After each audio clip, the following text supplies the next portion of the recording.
Well, a recent spike in measles cases has medical experts worried the illness could reestablish itself in the U.S. And so far, there have been more than 100 reported cases of measles in the United States this year. Looking at the map, you can see more than 14 states have been affected, including, of course, the state of Michigan. 7 Action News reporter Kim Russell found this serious outbreak is changing how things are done at local doctors' offices. It's a disease that looks like a cold for a few days, then suddenly this, a measles rash.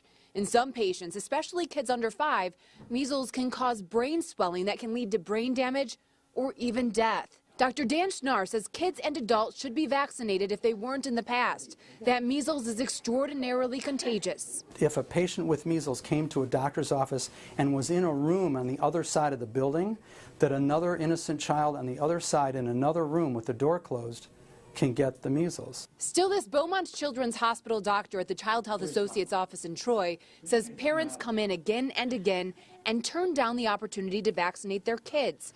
It is just that trend that the CDC says caused this. Record outbreaks of measles last year and this year.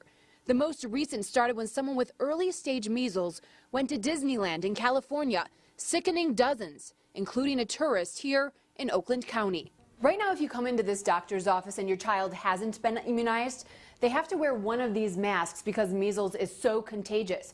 But doctors are wondering, is that enough? Difficult decision, but we're talking about maybe it's time that it's not fair to all the rest of our families, that we allow certain families come in that don't vaccinate. After all, he treats kids fighting cancer and other diseases that can't get the vaccine.